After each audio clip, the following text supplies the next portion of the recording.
너무너무 감사합니다. 이렇게 한 교회를 섬길 수 있다는 것 너무나 큰 축복이라고 생각하고요. 또 이렇게 부족한 사람을 불러주신 우리 목사님과 당회, 또 교우 여러분 정말 너무 감사합니다. 제가 몇 가지 양해를 먼저 구할 게 있어요. 저는 미국 생활이 이제 45년 차 되었습니다. 그러니까 좀 헷갈리는 사람이에요. 언어에 굉장히 헷갈립니다. 내가 영어를 하는 사람인지 한국말을 하는 사람인지 많이 헷갈려요. 그래서 중간에 설교하다 막히면 영어가 나올 때도 있고, 영어를 하다가 막히면, 제가 공립학교에서 아이들을 가르치는데 어린 아이들을 가서 가르치면 걔네들이 막 뛰어가는데 야야 뛰지 마 그렇게 한국말을 하고 있더라고요. 아무도 못 알아듣는데. 그래서 여러분 혹시 설교하다가 영어가 훅 튀어나오면 저 친구가 좀 헷갈리고 있구나, 그렇게 생각하시면 제일 좋습니다. 그리고 오늘 고 목사님 너무 과분하게 이렇게 저를 소개해 주셨는데 한 가지 틀린 게 있습니다. 저는 아직 한 살이 더 어립니다. 62년생이고, 그리고 제가 개척은 32살에 했습니다. 그러니까 한 살씩 올려서 얘기하시는데 무슨 의도가 있는 거 아니시죠? 네네, 좋습니다. 제가 이렇게 새로운 교회, 우리가 고 목사님은 제가 잘 알지만 우리 맥클린 장로교회 성도 여러분은 잘 모르잖아요. 그러다 보면 이 설교의 수위를 잘 정하는 게 헷갈릴 때가 있어요. 어떻게 정하지? 물론 우리 48년 된 교회니까 엄청나게 수준이 높으실 터인데, 그래도 제가 약간 그 수준을 알아야 제 말씀의 수위를 정할 수 있을 것 같아서 제가 항상 어느 교회를 가든지 제가 수위를 알아보는 질문을, 퀴즈를 하나 냅니다. 그래서 여러분 아주 솔직하게 대답해 주시면 돼요. 아주 솔직하게. 그럼 제 눈에 딱 들어옵니다. 자, 질문은 아주 가능합니다. 잘 들어보세요. 사과 5개가 있는데 그 중에 3개를 먹으면 몇 개가 남죠? 크게 2개? 정말요?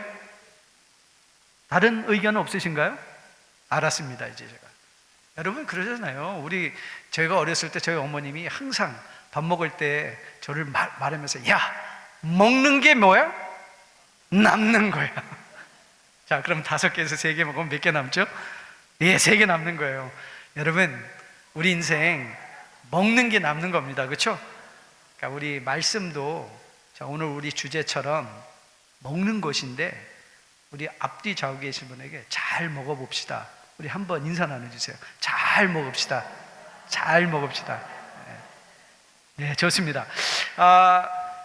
제가 목회자로 담임 목회를 30년, 그리고 여러 부교육자 생활을 하면 35년 정도 목회를 했는데, 목회자로 이렇게 사역하다 보면 잊히지 않는 순간들이 많이 있습니다. 그 순간 중에 가장 기억이 많이 남는 것들은 바로 사랑하는 성도님들의 임종을 함께 하는 시간이죠. 제가 32살에 교회를 개척했는데 제 친구들은 주례한다고 열심히들 가는데 저는 이상하게 하나님께서 굉장히 거꾸로 장례를 엄청나게 많이 하게 하셨어요. 그래서 제 목회 초기에는 저는 내가 은퇴하면 장의사에 가서 일을 해야 되겠다. 완전히 저는 장례 전문가가 되었습니다. 그러다 보니까 한 사람이 죽는다는 거에 대해서 어떤 의미가 있는가, 어떤 징후를 보이는가, 그거를 좀 알게 되었어요. 연세 드신 어르신들이 병상에 누우시고 어느 순간부터 음식을 전혀 받지 못할 때가 있습니다. 가족이 아무리 애를 써도 손주들이 와서 할아버지, 할머니 제발 이거 드셔야 돼요. 그때 한 입도 못 넘기실 때가 있죠. 그러면 저는 거의 예외 없이 알게 됩니다. 이제 이 어르신 하나님께로 갈 때가 가까웠구나. 몸이 음식을 받지 못하면 생명은 멈추게 되는 거죠.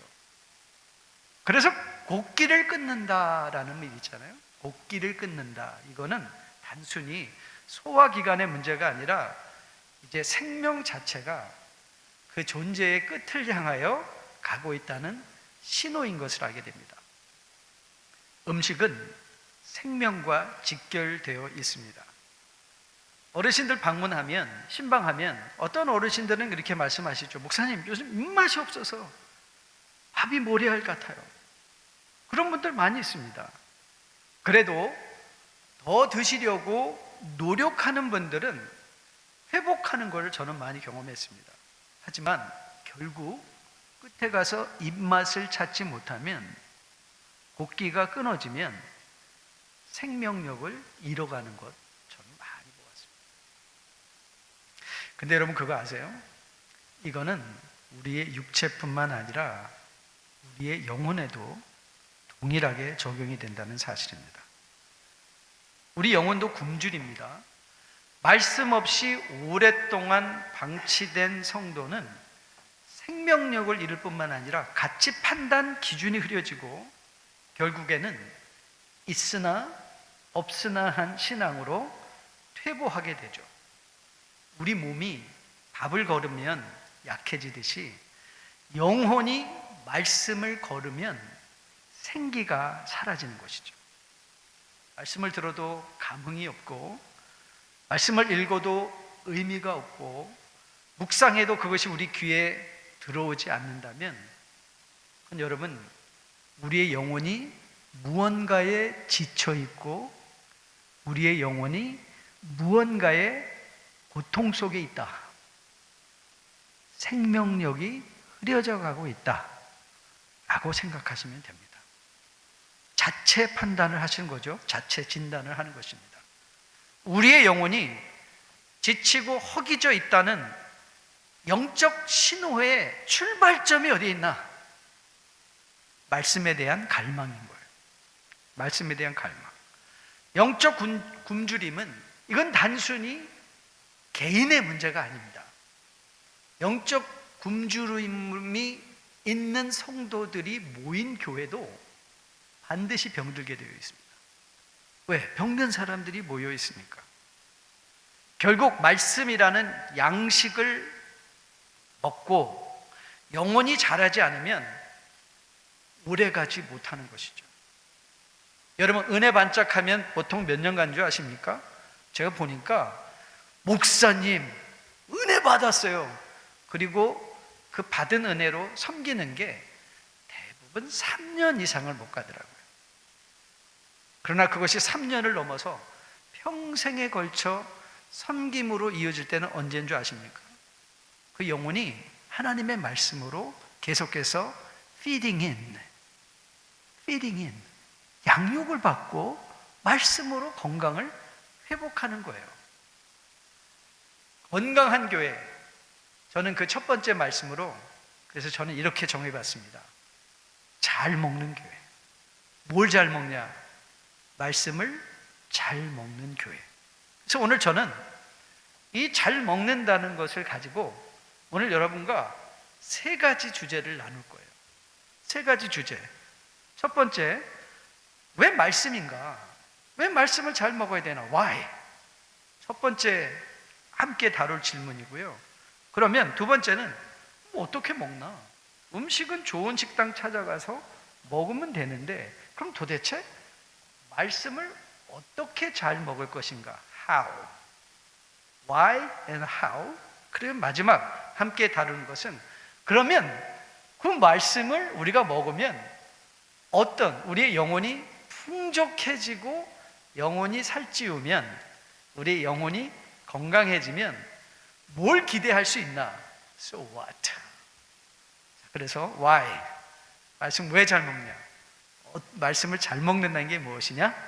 그리고 두 번째, 어떻게 잘 먹을 것이냐? 마지막으로 잘 먹으면 어떻게 되나? 자, 할만하겠죠? 우리 한번 천천히 같이 말씀을 집중해서 살펴보면서 풀어가 보도록 하겠습니다.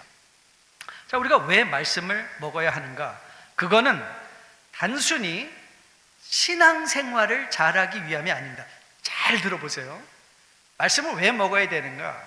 이건 생존의 문제이기 때문에 그래요. 신앙생활을 잘한다는 수단이 아니라 It's not a means. 근데 신앙의 very object, 신앙의 주체가 뭐냐? 말씀을 먹는다는 거예요. 즉 다시 말하면 우리가 왜 산다고 흔히들 얘기하죠? 살기 위해서 뭐 한다고요? 먹는 거예요. 즉 우리의 존재의 본질적인 요구가 뭐냐? 먹는다는 거예요. 그렇기에 여러분들이 오늘 하나 마음에 기억하실 게 있어요. 하나님의 말씀을 먹는다는 건 It's never a choice. 선택의 문제가 아니에요. 읽을까 말까, 먹을까 말까 라는 문제가 아니라 먹어야만 한다. It's essential. requirement. 이거는 우리에게 존재에 요구된 사항이에요. 여러분 잘 생각해 보세요. 마태복음 4장 4절에서 주님께서 광야에 40일의 금식을 마치신 후에 사단들이 와서 공격하고 유혹했을 때 첫 번째가 뭔지 기억하십니까? 돌들로 뭐가 되게 하라? 떡이 되게 하라. 너의 배고픔을, 육체의 배고픔을 채우라 라고 했을 때 주님이 뭐라고 말씀하셨죠? 사람이 떡으로만 살 것이 아니요 하나님의 입으로부터 나오는 모든 말씀으로 살 것이라. 모든 말씀. 여러분 예수님이 광야에서 마귀의 유혹 앞에서 육신의 배고픔을 견디시며 이 말씀을 인용하셨는데요, 이 말씀의 인용의 의도가 무엇입니까? 인간은 단지 음식으로 사는 게 아니라 하나님의 말씀으로 살아간다는 걸 몸으로 보여주시는 거예요. 몸으로 보여주신 거예요. 음식이 아니라, 떡이 아니라 하나님의 말씀으로. 자, 그럼 여기서 우리가 한 가지 본질적인 생각을 한번 해보아야 됩니다. 여러분 광야의, 구약의 광야 백성들이 뭘 먹고 견뎠죠? 하늘로부터 내려오는 만나. 그리고 주님은 그 만나, 바울은 그 만나를 하늘로부터 내려온 하나님의 말씀으로 그래서 그들은 만나를 먹는 게 아니라 오늘도 이 광야에서 우리를 인도하시고 구름기둥으로 우리를 보호해 주시고 우리와 함께 하시는 그 하나님의 말씀을 먹고 살아남은 거예요. 그 말씀을 먹고 살아남은 거예요. 그런데 여러분, 우리가 지금 살고 있는 세상은 아직도 공중권세 잡은 자들의 영향력 아래에 있는 곳이죠. 그래서 우리는 많이 세상에서 착각할 때가 있습니다. 세상은 말하죠. 돈, 건강, 명예. 우리는 인간관계로 사는 거지. 인간이 무엇으로 사는가라고 할 때, 그렇지, 뭐니 해도 머니지. 이럴 때 한번 웃어주셔야지. 딱 박자가 맞는 거예요. 뭐니 해도 머니야. 돈으로 산다고요? 뭐니 해도 명예지. 여러분, 여러분의 자녀들이, 혹시 여기 젊으신 자녀들, 대학 가는 보낼 자녀들이 있다면 여러분, 그들이 정말 좋은 대학을 가야 잘 살까요? 좋은 대학을 가야 잘 살까요? 성경은 인간은 돈으로 사는 존재가 아니라 실질적으로 육체적인 건강으로 사는 것도 아닙니다. 성경은 분명히 우리에게 교훈하죠. 하나님의 말씀으로 사는 것이다. 여러분, 적어도 세상에서는 말씀이 끊겨도 외형은 멀쩡할 수 있습니다. 하지만 내면은 병들어가죠. 여러분, 누가복음 16장에 부자 기억하십니까? 나사로와 부자 기억하시죠? 그는 잘 먹었습니다. 그 당시의 명품이었던 자색 옷을 입고 있었습니다. 매일 좋은 것을 먹고 모든 사람들은 야, 저 사람 잘 사는데? 하지만 성경은 분명히 그의 끝을 우리에게 보여주죠. 땅에 떨어진 부스러기와 그 헌대를 개들이 와서 핥았던 나사로에게는, 거지에게는 이름이 있었고, 그렇게 세상 사람들이 부러워하고 잘 살았다고 생각했던 그 부자는 이름조차 없습니다. 이름조차 없어요. 세상에선 잘 산 것 같았는데 하나님의 영적인 영원한 삶을 앞에 두고 봤더니 잘 산 게 아닌 거죠. 그 영혼이 고갈되어 말라 비틀어져 죽어가고 있었던 것이죠. 살아가고 있는 게 아니라 죽어가고 있었던 것이죠. 여러분, 교회도 마찬가지입니다. 말씀이 중심이 되지 않으면 교회는 점차 공동체의 방향을 잃어버리고 은혜의 자리에서 미끄러집니다. 여러분, 이사야 55장에서 선지자가 이렇게 말합니다. 비와 눈이 하늘에서 내려서 다시 그리로 가지 아니하고 나의 입에서 나가는 말도 헛되이 돌아오지 아니하고 나의 기뻐하는 뜻을 이루며 내가 보낸 일이 형통하리라. 여러분, 사랑하는 맥클린 장로교 여러분, 이 세상에 남는 게 뭔지 아십니까? 먹는 게 남는 거죠. 하나님의 말씀을 먹은 것이 우리 인생에 남겨지게 되어 있습니다. 그리고 이사야 선지자를 통하여 우리에게 권면한 것처럼 하나님의 말씀은 헛되이 돌아오는 법이 없습니다. 반드시 열매를 맺습니다. 하나님은 그분의 말씀 안에 생명력과 창조력을 담아 우리에게 보내셨습니다. 여러분, 말씀은 이런 차원에서 볼 때 단순한 정보가 아니라 우리의 현실을 새롭게 하는 하나님의 통치 방식, 하나님의 언어입니다. 이민 1세로서 이 미국 사회를 견뎌나오신 우리 1세 어르신들, 베이비 부모 제너레이션들 정말 수고하셨습니다. 우리에게 가장 큰 약점과 가장 큰, 때로는 이 사회를 살아가면서 마음에 느꼈던 갈등의 프러스트레이션이 뭐였죠? 언어였습니다. 마음대로 내가 하고 싶은 말 하지도 못하고. 여러분, 우리 이민 1세 그렇게 재정적으로 온전하게 빨리 성장하고 빨리 정착해야지 라고 하면서 우리가 잃어버린 게 뭐가 있죠? 네, 맞습니다. 저는 사실 2세 목회를 하고 싶었어요. 제가 2세 목회를 하겠다고 결심한 동기가 하나 있었습니다. 제가 전도사였을 때예요. 여러분, 전도사였을 때는 대부분의 학부모님들과 나오는 대화는 뭐죠? 네, 자녀들 이야기입니다. 어느 날 밤인데 갑자기 전도사님, 제발 좀 저희 교회, 저희 집 좀 방문해 주세요. 아이들하고 완전히 붙어가지고 싸움이 일어난 거예요. 그래서 제가 막 달려갔죠. 도대체 어떻게 된 일인가? 달려갔는데 제가 그때 거기서 울어버리고 말았습니다. 아버지는 목사님, 전도사님, 다 이것들 잘 되라고 제가 3잠 4잠 뛰면서 하루에 18시간 일하면서 필요한 걸 다 공급해 주려고 이렇게 해서 제가 come on, listen to your parents. They work 18 hours for you.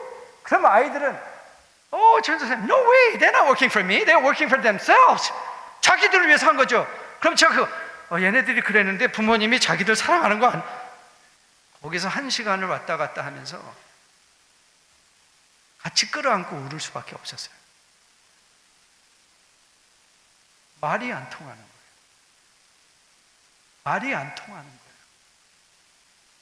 그 어려운 순간에, 그 절박한 순간에 서로가 말하는, 여러분, 제가 부부 상담할 때도 그러거든요. 박수 쳐보세요. 박수 쳐보세요. 네, 좋습니다. 자, 그러면 이번에는 나이롱 박수. 소리 나면 안 되죠. 여러분, 손바닥도 마주쳐야 소리가 나고, 그렇죠? 백지장도 맞들어야 힘이 덜 들어가죠. 성경을 여러분들이 어떻게 이해하시면 되는 줄 아세요? 성경은요, 하나님의 언어입니다. Like English, Korean, Chinese, German, Bible. 하나님의 언어예요. 여러분이 하나님의 말귀를 알아듣기 위해서는 뭘 해요? 여러분, 우리가 미국 사람의 말귀를 알아들으려면 뭐를 잘해야 돼요? 영어를 잘해야죠. 한국 사람들의 말을 잘 알아듣기 위해서 말귀를 왜 이렇게 말귀를 못 알아먹어? 그랬을 때 관계가 어떻게 되죠? 네, 틀어질 수밖에 없죠. 그렇다면 오늘 저는 여러분께 묻고 싶습니다. 하나님의 말귀를 알아들으실 수 있으신가요? 하나님의 언어, the language of God. That's the Bible. 하나님의 말씀인 거예요. 여러분, 하나님이 우리 안에서 일하실 때 뭐로 일하세요? 슈퍼내추럴한, 무슨 초자연적 아닙니다. 하나님은 우리 안에서 말씀으로 역사하시는 분이세요. 말씀을 통해서 우리를 만나시고, 말씀을 통해서 우리를 가르치시고, 우리를 새롭게 하시는 분이 하나님이시죠. 그래서 여러분, 성령의 사역, 우리가 성령 하면 사도행전을 떠올리는데, 여러분 성령을 온전히 이해하기 싶으시다면 요한복음 14장부터 16장까지 자세히 읽어보세요. 성령이 뭘 하신다고요? 그리스도께 하신 모든 말씀을 생각나게 하시고, 죄에 대하여, 의에 대하여 우리로 알게 하시며, 우리로 예수 그리스도의 말씀을 증거하게 하신다. 우리 안에 뭐가 채워져 있을 때 성령이 일하실 수 있는지 아세요? 말씀이. 왜요? 성령은, 저는 이렇게 말씀합니다. 이렇게 말씀드려요. 여러분, 빌립보서 2장 5절에서, 나중에도 좀 인용할 구절이지만, 너희 안에 이 마음을 품으라. 곧 예수 그리스도의 마음이니 그는 본래 하나님과 동등된 분이시지만 자기를 비우셨다고 그랬어요. 그렇죠? He emptied himself.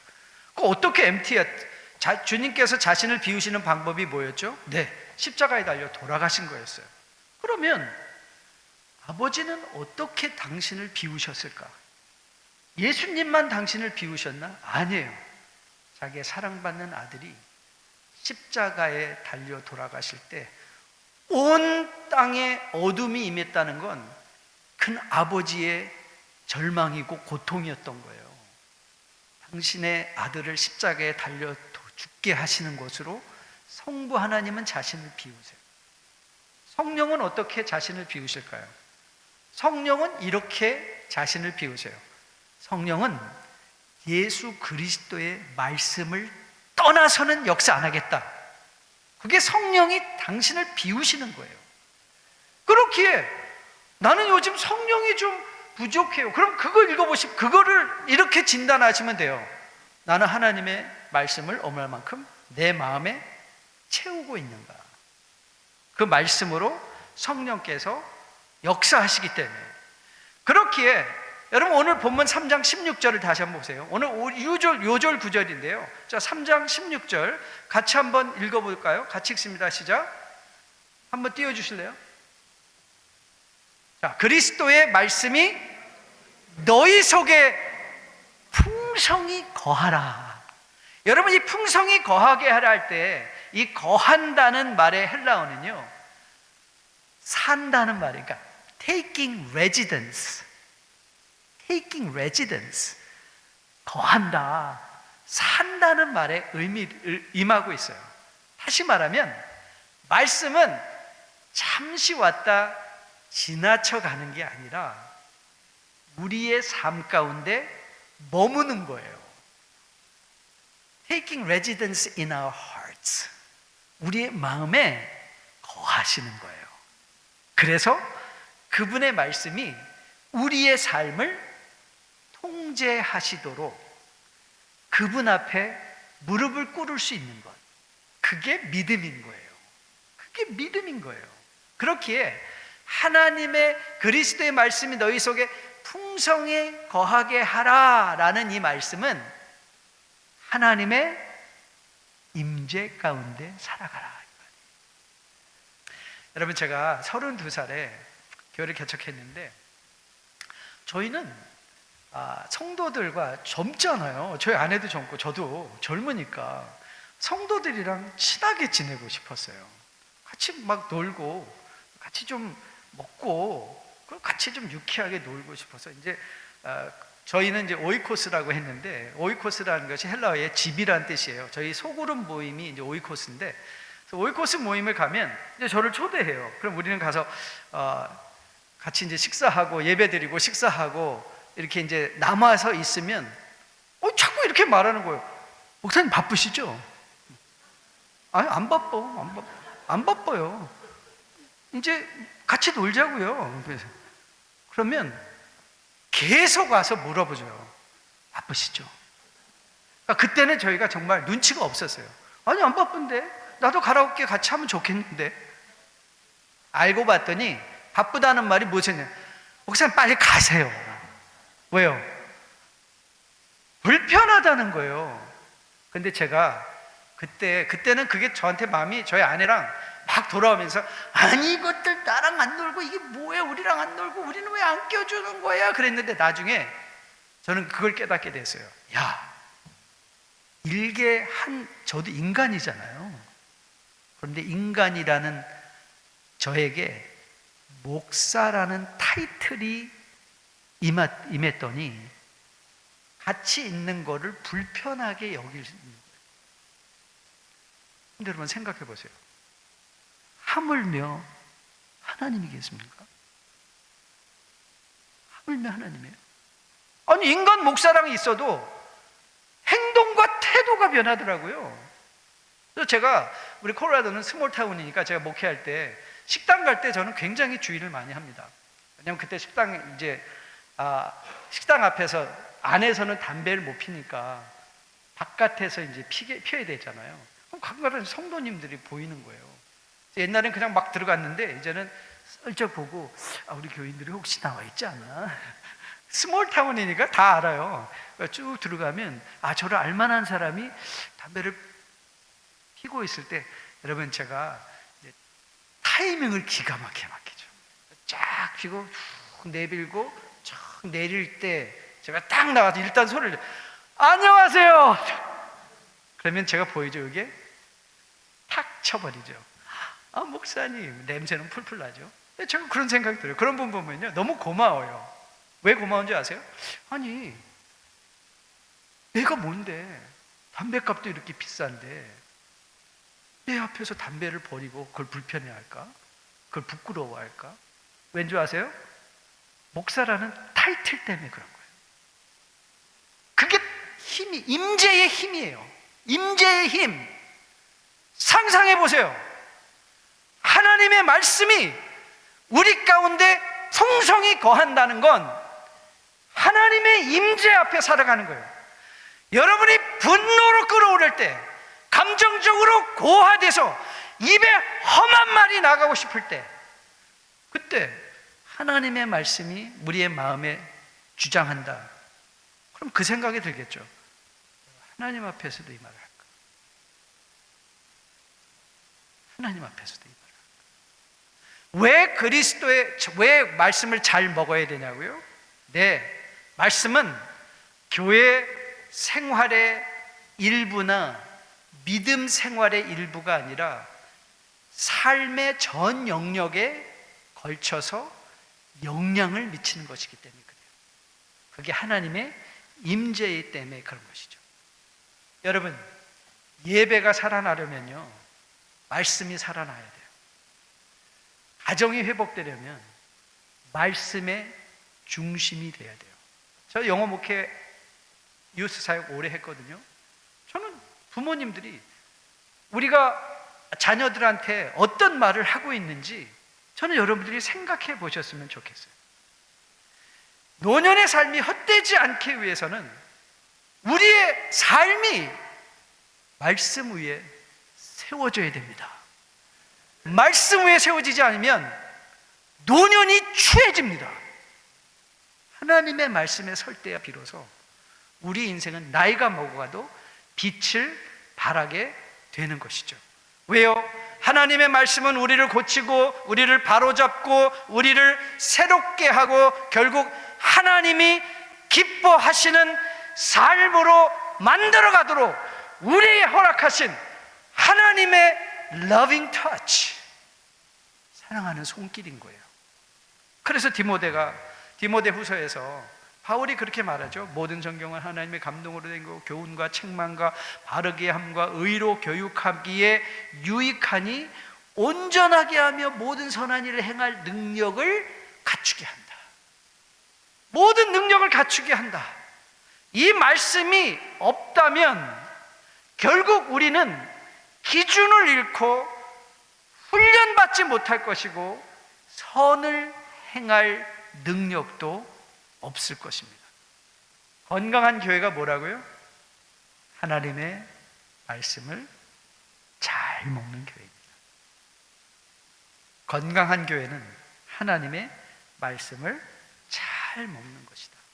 자, 그러면 오케이. Why word? To survive, to grow, to be equipped. 구비되어지고 자라가기 위해서 하나님의 말씀, 하나님의 임재 가운데 살아가기 위해서 우리는 하나님의 말씀을 먹는 것이다. 그럼 이제 우리가 이런 질문을 던져야 돼요. 어떻게 먹지? What does it mean? 하나님의 말씀을 먹는다는 것.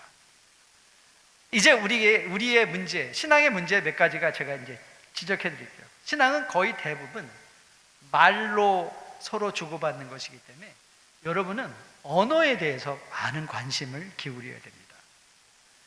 우리가 기독교의 3대 요소를 대라면 우리는 그 말하죠. 믿음, 사랑, 소망. 근데 여러분 생각해 보세요. 도대체 믿는다는 게 뭐죠? 우리가 이 믿는다, 사랑한다, 소망한다라는 것을 우리는 뭐라고 말하냐면 이거를 추상적인 개념이라고 해요. 들으면 아는 것 같아요. 그래서 우리 잘 믿읍시다. 동의합니다. 사랑합시다. 동의합니다. 그래서 이게 총론적으로는 좋은데요. 한국 사람은 저도 70년대, 60년대, 70년대를 한국에 보냈기 때문에 저희는 표 세대입니다. 미술 시간만 되면 맨날 그 때려잡자 공산당 뭐 꺼진 불도 다시 보자 그런 거 그 기억나시죠? 맨날 포스터 그리라고 한 거. 그런데 그거 보면요, 포스터에 등장하는 말들은 다 총론이에요. 공산당을 때려잡자. 어떻게 할 거냐? 아무도 얘기 안 해줘요. 일단 공산당 때려잡자니까 동의됩니다. 그런데 교회도 마찬가지예요. 잘 믿읍시다. 그래요. 그런데 여러분, 잘 믿는다는 게 뭐예요? 사랑한다는 게 뭐예요? 소망한다는 게 뭐예요? 성경은 이런 개념들을 추상적인 것에 머물지 않습니다. 데살로니가 전서 1장을 가면요, 바울은요 이렇게 말해요. 믿음의 역사. 이거는 히스토리가 아니라 work예요. Faith in work. 그러니까 믿음은요, 내가 믿음이 있나? 믿음은 요즘 믿음 몇 개 얼마나 돼? 그러면 나 믿음 10개야 이렇게 말하지 않죠. 물론 이제 이런 것도 좋은 대답이에요. 병원에서도 요즘에는 이런 방식을 당신이 얼마나 아파요? 10은 완전히 죽을 정도, 1은 견딜 만한 그런 거 많이 드시죠? 병원에서 많이 사용합니다. 요즘 이게 하나의 소셜 택틱이 됐어요. 추상적인 것에 이거를 강론적으로 매조할 수 있도록, 측정할 수 있도록 하는 거거든요. 믿음은 쉽지 않아요. 나 믿음이 요즘 7이야. 그게 무슨 뜻이에요? 그런데 여러분, 성경은 그렇게 말하지 않아요. 너 믿니? 그럼 믿음은 너로 하여금 행동하게 하는 거야. 일하게 해요. 사랑한다는 건요. 사랑은 뭐죠? 사랑해? 이거 안 나오면 안 되는데. 믿음의 역사, 사랑해? 수고! 여러분, 이 수고는요, 이거 한문을 차용한 한국의 고유 언어입니다. 손수자에 고생할 고자예요. 사랑이 뭔지 아세요? 내가 누군가를 사랑한다. 여러분, 자녀들이 부모님들이 자녀를 왜 사랑한다고 우리는 자신 있게 말할 수 있죠? 자녀를 위하여 손이 고생하거든요. 손이 고생을 해요. 그러면 저는 목사님, I love God.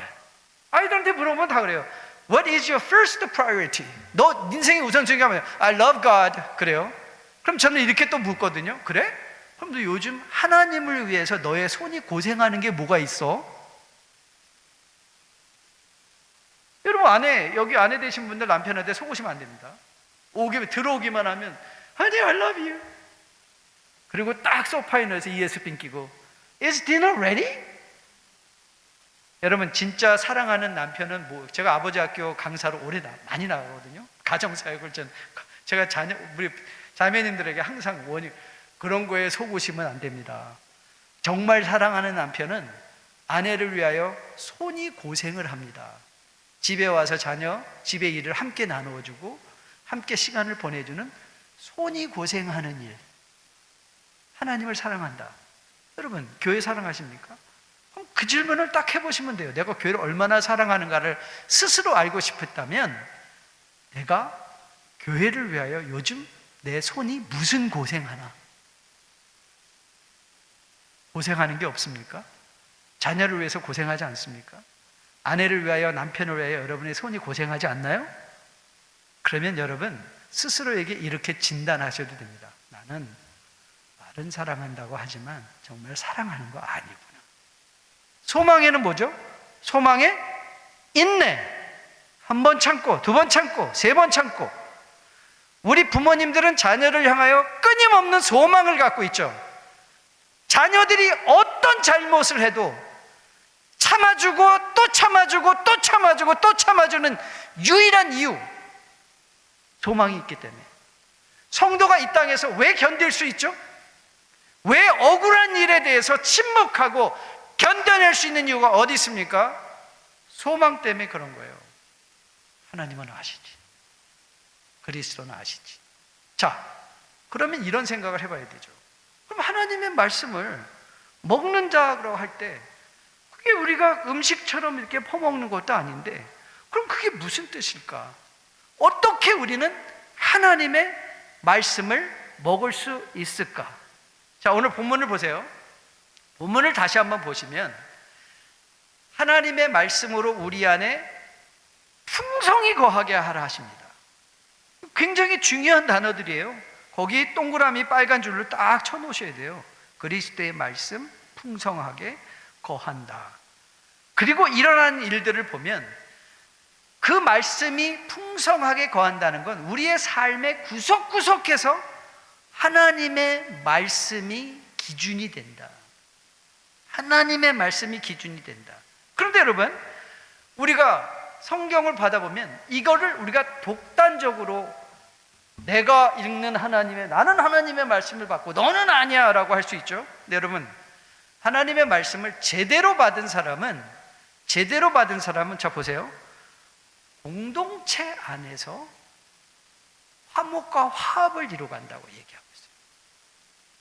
공동체 활동이, 여러분 그럴 때 있었거든요. 한때 70년대, 80년대, 90년대 학생운동이 막 이 페라철치 무브먼트들이 막 활동할 때 거기서 성경 지식을 다 갖고 와서 로컬 교회에 들어와 가지고요, 자기가 알고 있는 지식 갖고 공동체가 무너진 적이 엄청 많습니다.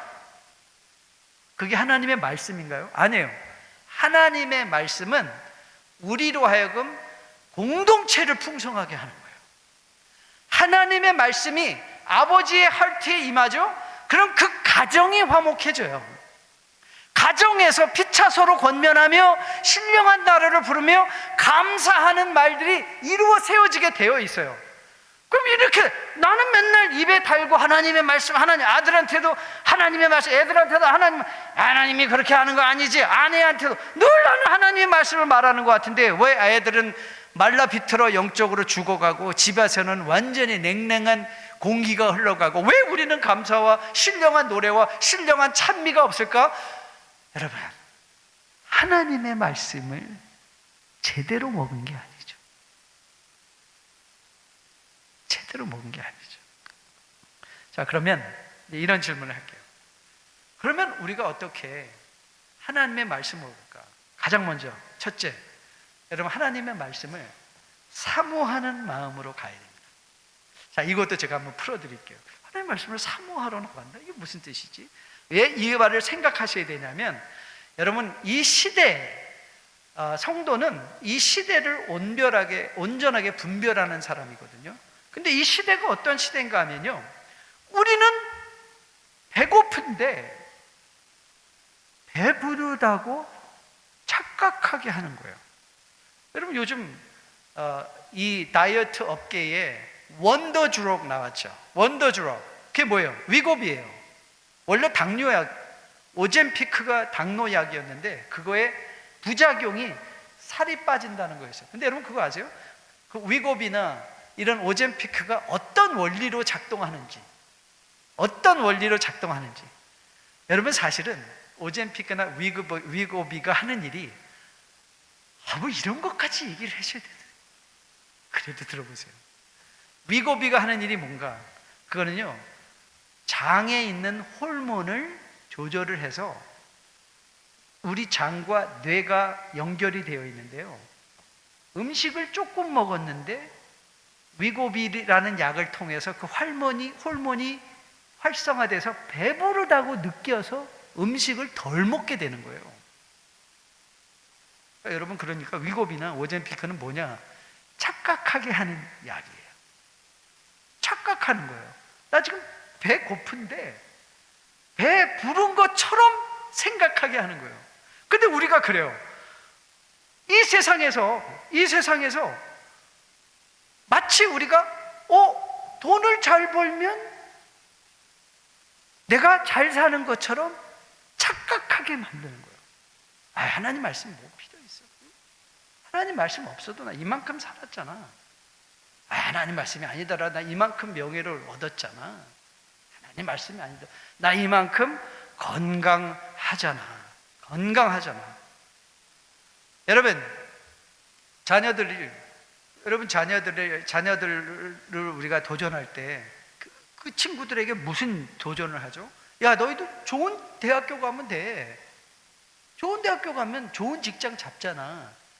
여러분, 좋은 대학교를 가는 게, 우리는 무슨 생각을 하는가 하면 우리가 마치 배부른 것처럼 착각하게 하는 거예요. 그건 배부른 게 아니거든요. 하나님의 말씀을 잘 먹으려면 마음의 입맛이 회복이 돼야 돼요. 입맛이 회복이 돼야 돼요. 그럼 목사님, 도대체 뭡니까? 나도 그거 하고 싶어요. 말씀의 입맛이 회복되고 싶어요.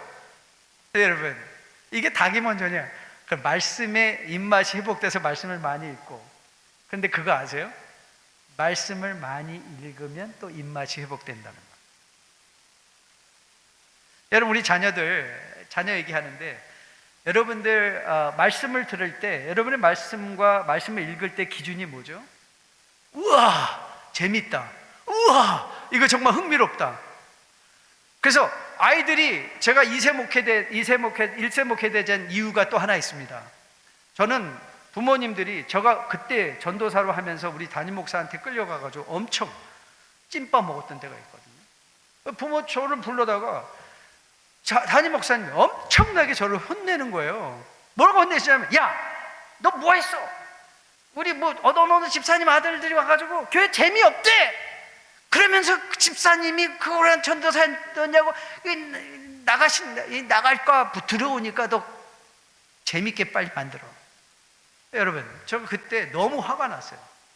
아니, 여러분 자녀들을 교회에 재밌어서 보냅니까? 여러분의 자녀들 대학교 정할 때, 야, USA에서 제일 재밌는 학교, 파리 넘버1, 그 학교 보내시나요?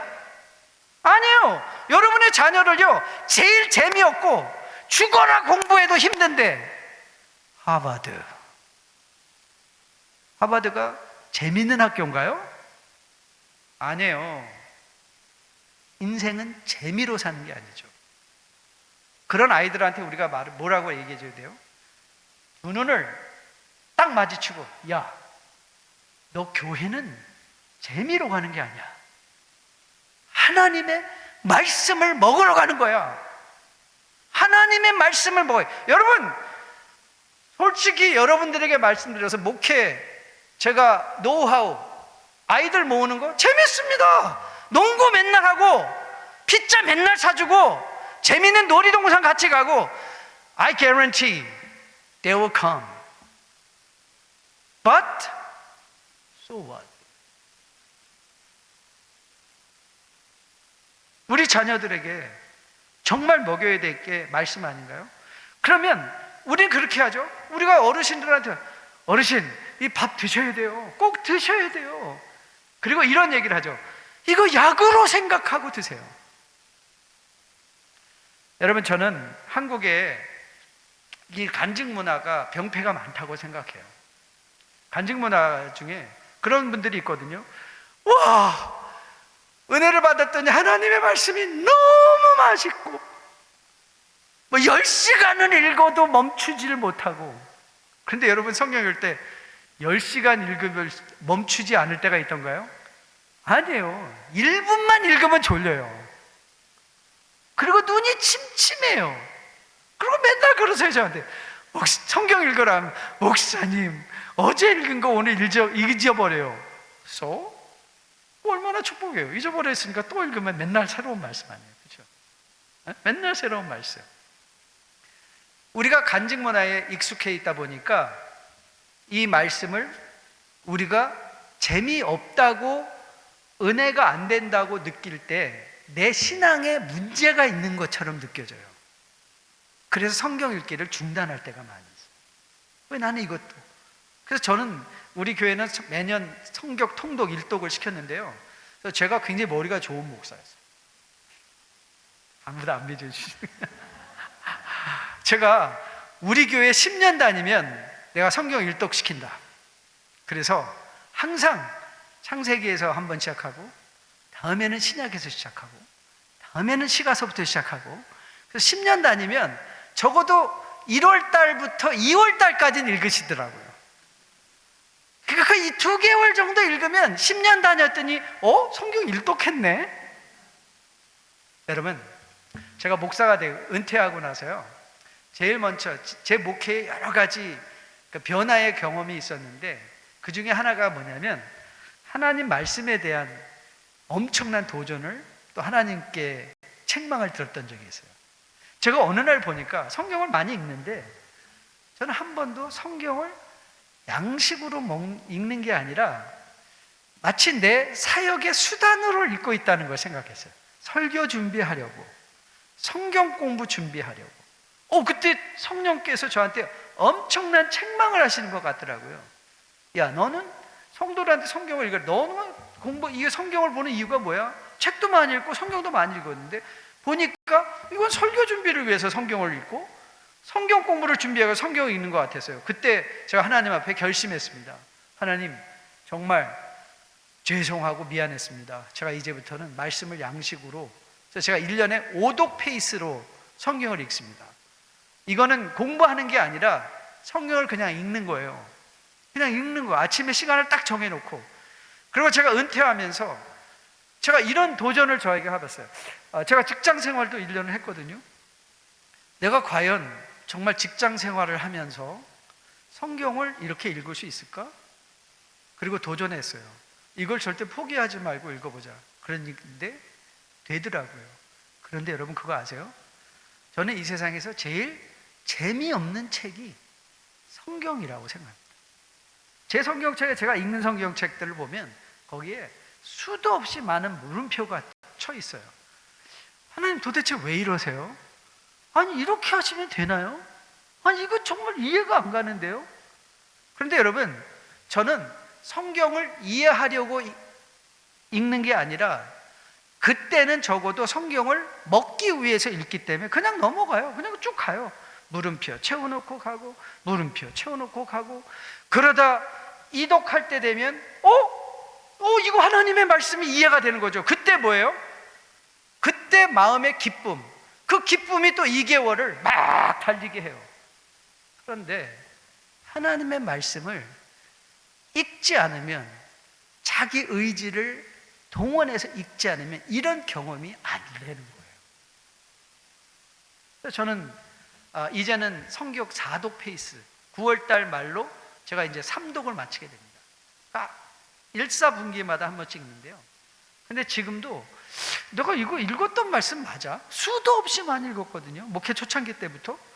그랬는데도, 그러니까 너무 감사해요. 이야, 하나님의 말씀이 읽어도 끝이 없네. 깨닫지 못했던 걸 순간순간, 그게 하나님의 임재의 역사죠. 어떻게 말씀을 먹느냐고요? 저는 우리 맥클린 장로교회 여러 성도님들이 무조건 하루에, 저는 1시간 요구하지 않습니다.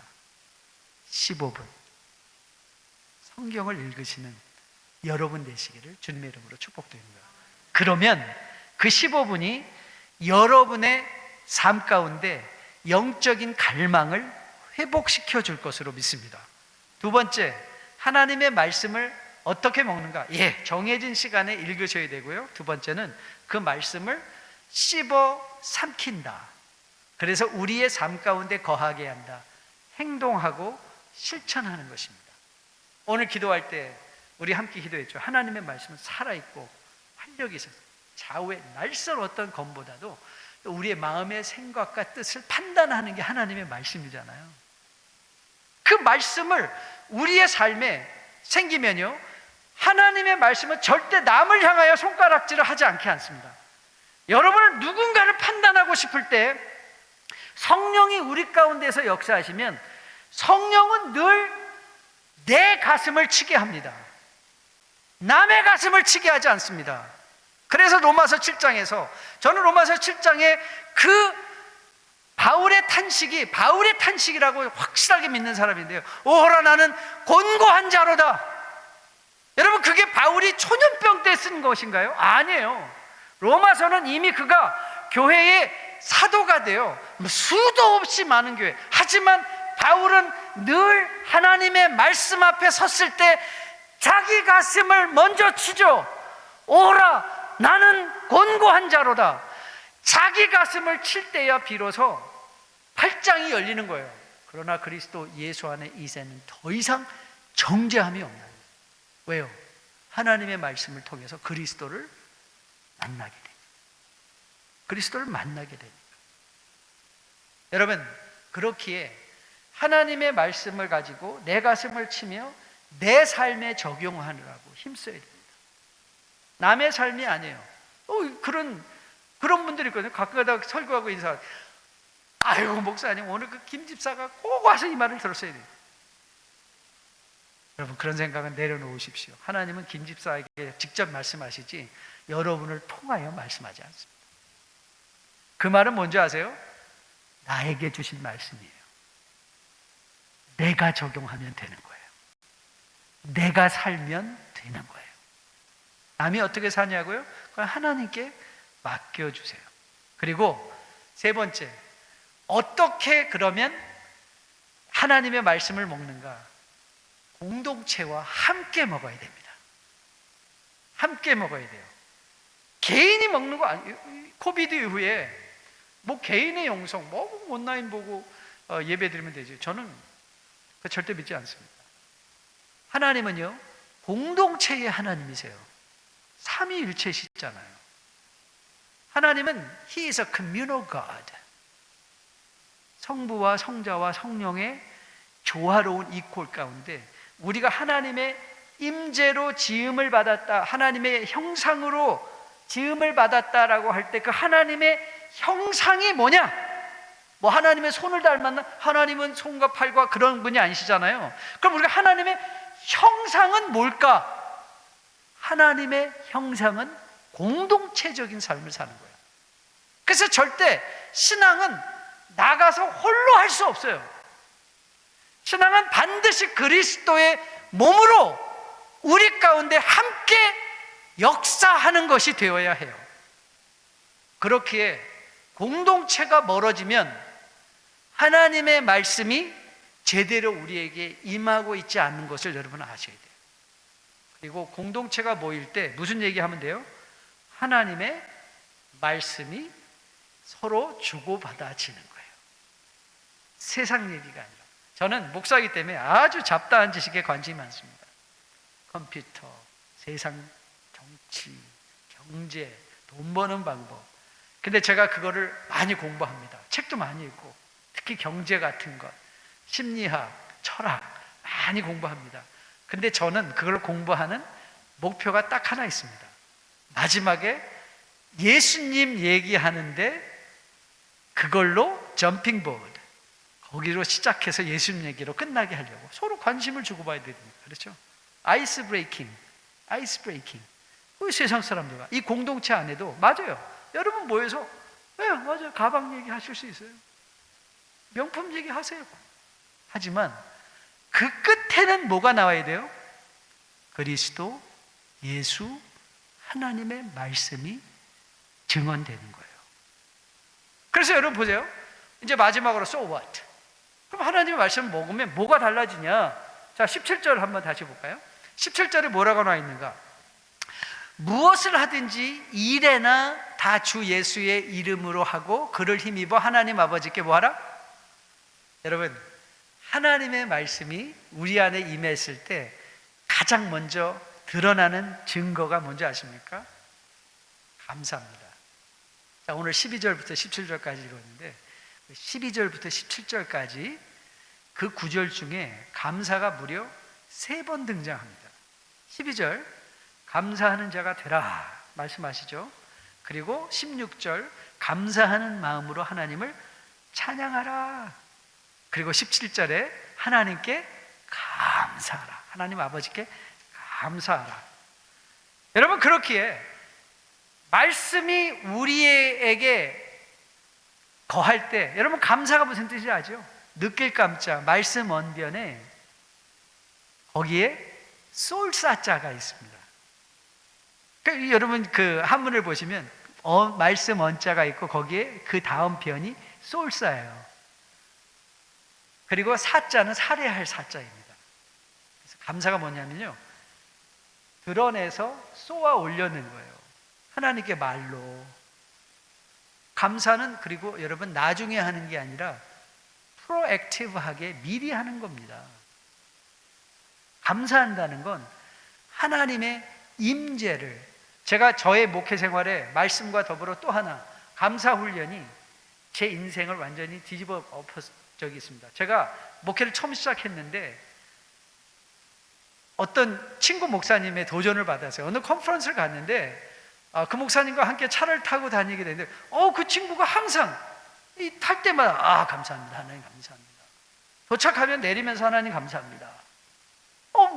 맨날 그러더라고요. 그런데 제가 맞아. 하나님이 나와 항상 함께 하시는 분인데 왜 내는 맨날 제가 아주 존경하던 목사님이 있었는데 그분이 그렇게 말씀하셨었어요. 우리 5,000원짜리 미만은 감사하지 맙시다. 째째하게. 근데 그때는 젊었을 때는 우와, 그렇지, 좀 멋있다. 그런 생각이 들었는데 제가 나이가 들어가면서요, 물 한 잔 먹는 것도 감사해야 되겠다는 생각이 들더라고요. 이불을 넘길 수 있다는 게 너무 감사한 거예요. 그러고 보니 감사는 하나님이 나와 함께 하시는 것의 증거가, 그래서 저는 항상 감사 훈련을 합니다. 그리고 가장 어려운 일이 닥쳤을 때 제가 이전에는 불평과 원망으로 시작했던 기도가 아버지 감사합니다. 감사합니다. 제가 산호세 10년 이제 목회를 마치고 2004년도에 교회를 개척하러 갈 때 제가 그런 생각을 해봤어요. 자, 내가 지금 이제 2번째 개척을 하니까 첫 번째 잘못했던 걸 잘 생각하고 다시 잘 해보자. 그러면서 이제 제가 그런 생각을 했어요. 내가 정말 하나님 앞에서 나한테 좋은 성도가 누굴까라고 생각을 해봤어요. 그런데 좋은 성도를 가만히 생각해봤더니 나중에 개척 10년을 마치고 나고, 여러분 왜 목사가 마음에 상처가 없겠습니까? 그렇죠? 상처 많습니다. 서운한 것도 많고. 그런데 여러분 그거 아세요? 제가 이런 분들은 참 안 좋은 분들이었어. 나를 힘들게 하고 어렵게 했잖아. 근데 제가 관점이 확 바뀐 거예요. 하나님이 너에게 야, 너 누구 때문에 십자가 앞에 나왔니? 그러더라고요. 너 누구 때문에 십자가 앞에 나왔어? 제가 보니까 제가 생각했던 나쁜 사람들이, 여러분 목사 모아서 싸울 거예요. 멱살을 잡을 거예요. 뭐 할 거예요? 그러니까 전 뭐 할 수밖에 없어요? 새벽 예배에 나가서 간절하게 하나님 그랬더니 제가 큰 거예요. 그래서 제가 콜로라도 갈 때는 기도 제목을 아주 바꿨어요. 하나님, 저희 교회 나쁜 성도 많이 좀 보내주세요. 오자마자 열심히 봉사하고 11조 잘하고 그냥 잘 섬기고 불평 안 하고 엄며, 그런 사람들은 여러분 생각해 보세요. 그리스도, 아까 말씀드린 것처럼 너희 안에 이 마음을 품으라, 곧 그리스도 예수의 마음이니. 우리의 신앙생활의 목표는 뭐예요? 그리스도의 예수의 마음을 품는 거잖아요. 그럼 우리가 어떻게 이 세상에서 그리스도의 예수 마음을 품어보겠어요? 여러분들을 미워하는 자와 싸울 수 없고 용서가 안 되는 그 마음을 가지고 하나님 앞에 나가서 그 십자가 붙들고, 하나님, 저 용서할 수 있게, 저 용서하겠습니다, 저 돕겠습니다. 아무리 나를 이렇게 외면하고 나를 무시한다 할지라도 그리스도의, 여러분, 그리스도 예수께서 얼마나 무시당했어요. 그래서 하나님 아버지의 끝에 예수 그리스도가 뭐라고 권면하죠? 뭐라고 기도하죠? 나의 원대로 마옵시고 아버지의 뜻대로, 나의 뜻이 아니라 아버지의 원대로 하옵소서. 그거 아니에요. 여러분, 교회 생활에, 그래서 저는요, 교회에 막, 저도 20년, 30년 목회하면서 막 갈등의 순간이 오거든요. 그러면 이전에는 오 마이 갓, 이것도 뭐야? 그런데 이제는 어떻게 변했냐면요, 정말 마지막 10년 정말 재밌었어요. 저 목회 정말 딱 그러니 Thank you God. 아니, 또 무슨 은혜를 주시려고 이런 일들이 일어나게 하십니까? 그래서 막 저를 막 히뜩히뜩하고 하는 분들 많았거든요. 그러면 제가 그분들한테 고마워요. 제 말은 당신 때문에 나 하나님 앞에 기도해. 하나님께로 나가게 하는 것. 이 세상에 좋은 일이 뭔지 아세요? 이 세상에 좋은 일은 우리로 하여금 하나님 앞에 나가게 하는 일이 좋은 일이에요. 하나님의 위로받게 하는 일이 좋은 일이에요. 하나님께 감사하는 것.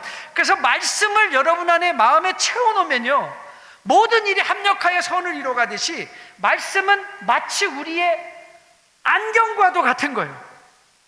자, 여러분이 까만 선글라스를 보면 세상이 다 까맣게 보이죠? 노란 선글라스를 끼면 다 노랗게 보이겠죠?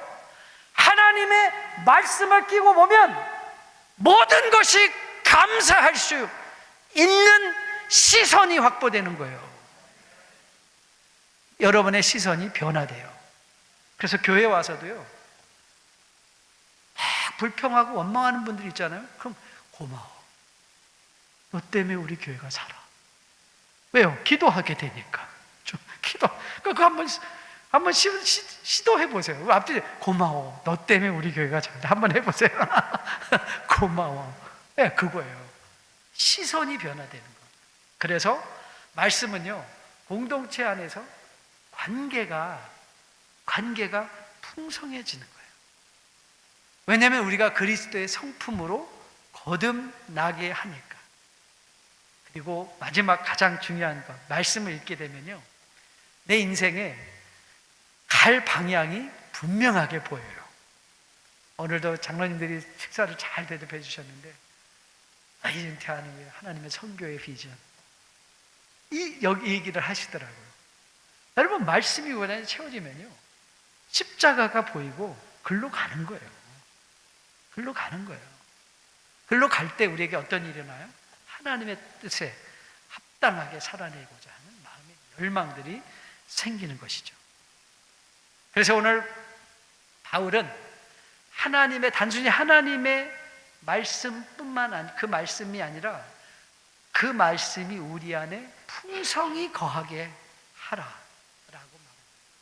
결국은 이 말씀, 성경은 여러분, 엠마오로 가는 제자들에게, 야, 너 모세와 그 율법들이 뭘 얘기해? 여러분, 모세와 율법, 이것들은요, 그냥 모세를 얘기하는 게 아니라 모세 오경, 또 율법, 신명, 이 성문서 다 가리키는 거예요. 그리고 주님 뭐라, 야, 그 모든 건 다 나를 가리키는 말이야. 결과적으로 하나님의 말씀은 곧 예수인 거예요. 곧 예수. 여러분, 요한복음에서도 주님이 그렇게 말씀하시잖아요. 5장인데 너희가 성경에서 영생을 얻는 줄 알고 성경을 상고하거니와 이 성경이 곧 내게 대하여, 그러니까 하나님의 말씀을 읽으면 읽을수록요, 그 지식이 우리 가운데 박혀서 이제는 남을 향한 판단의 도구가, 정죄의 도구가 되는 게 아니라 그리스도의 눈을 가지고 그리스도를 만나게 되는 거예요.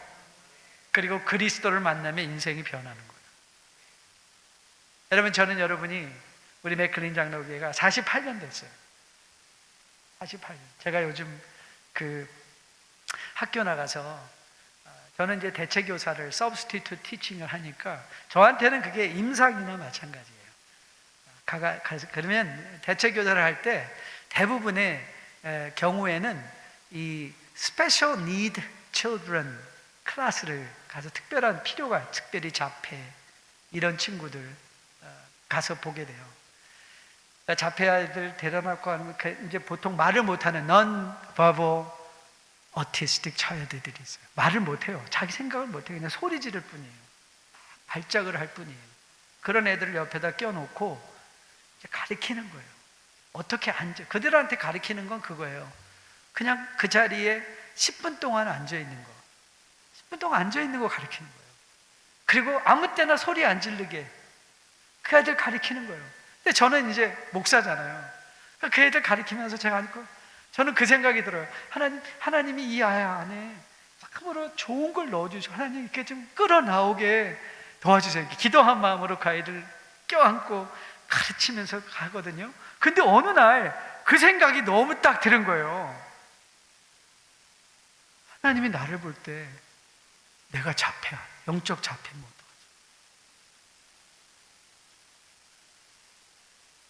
어떡하지? 아무도, 그 친구들은 남을 배려하는 게 없어요. 참아주지 않아요. 견디지 못해요.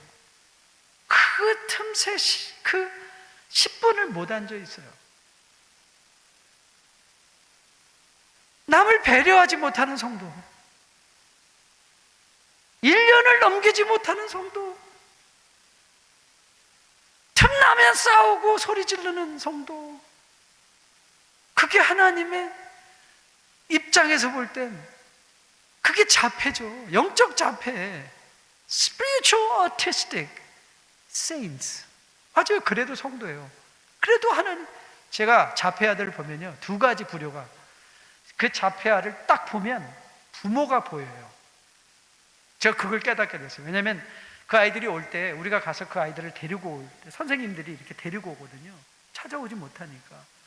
그러면 딱 아이가 딱 보면요, 자폐인 아이인데도 딱 애가 항상 옷이 깨끗하고, 어느 날 제가 일주일 동안 가서 같은 아이를 보는데 신발까지 매치가 되더라고요.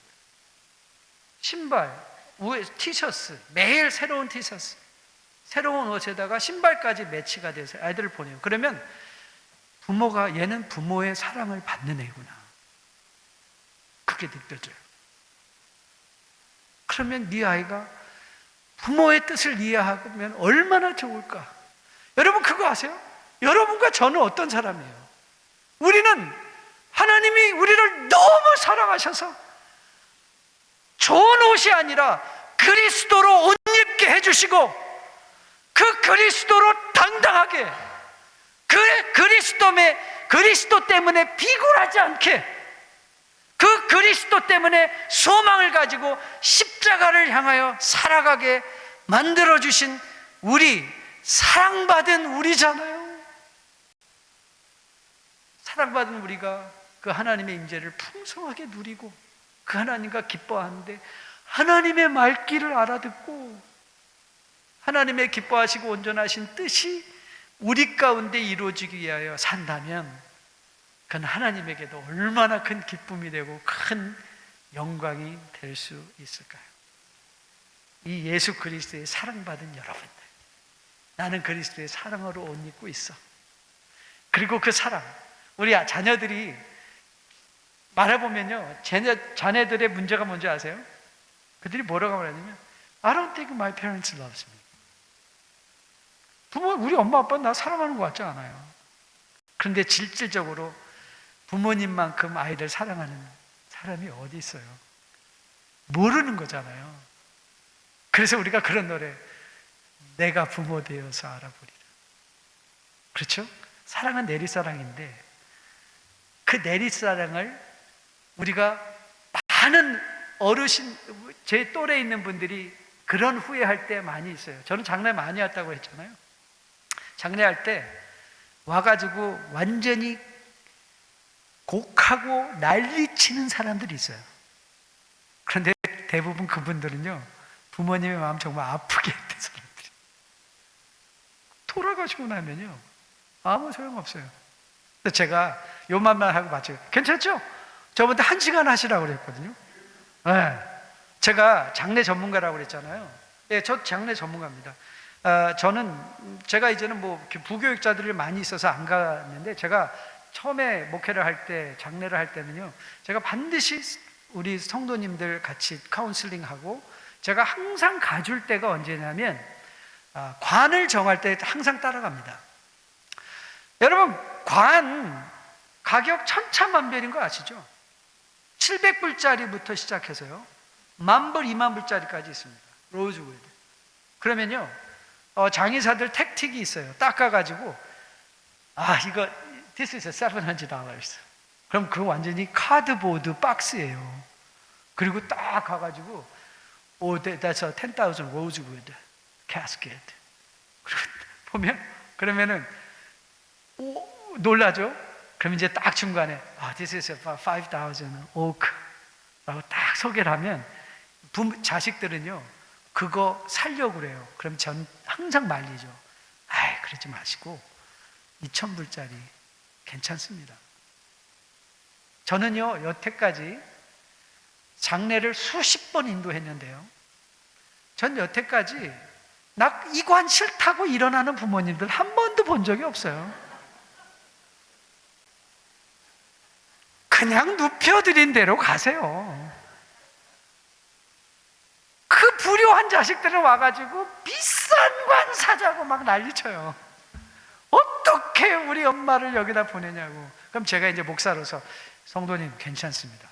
이분은 이제 천국에 가 있기 때문에 아무도 모르니까 자식들이 마음만. 그러면 이제 자녀들은 그러죠. 목사님이 그렇게 말씀하시면. 저는 꼭 이 말 하죠. 만약에 다른 부모님이 살아계시면, 성도님, 살아계신 부모님하고 한 번 더 식사하는 게 그게 효도입니다. 좋은 간에 모시는 게 아니라 시간을 좀 더 보내드리세요. 조금 더 이해해 주세요. 엄마 아버지가, 부모님이 때로 화내고 역정 내실 때 그냥 받아주세요. 설명하지 마시고. 그게 어떤 좋은 관에 모시는 것보다 그게 더 나은 효도. 동의되십니까? 동의되세요? 맞아요. 여러분, 우리가 천국 가려고 죽어서 천국 가는 게 아닙니다. 오해하지 마세요. 천국 안 가, 아니에요. 천국은 이미 우리 가운데 그리스도의 부활과 함께 와 있습니다. 지금 그 천국을 사세요. 그 천국을, 하나님의 임재를 즐거워하며 그 하나님과 오늘 동행하시라고요. 순서 조금만 바꿔도 괜찮겠죠? 찬양 하나 하고 우리가 합심기도 했으면 좋겠어요. 원래 제가 의도했던 바가 그건데, 우리 달교 오묘한 그 말씀, 그 찬양 반주 좀 해주실래요? 이 찬양을 좀 하고 우리가 조금 통성 기도를 좀 했으면 좋겠어요. 그리고 봉헌 찬송 또 올리고 마무리하면 좋겠는데요. 우리 달고 오묘한 그 말씀, 생명의 말씀은 귀한 그 말씀 진실로 생명의 말씀이.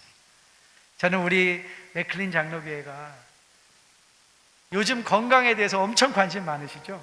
우리 목사님 저렇게 투병 생활 하시면서 회복하고 계시는 거 보면서 건강이 중요하다.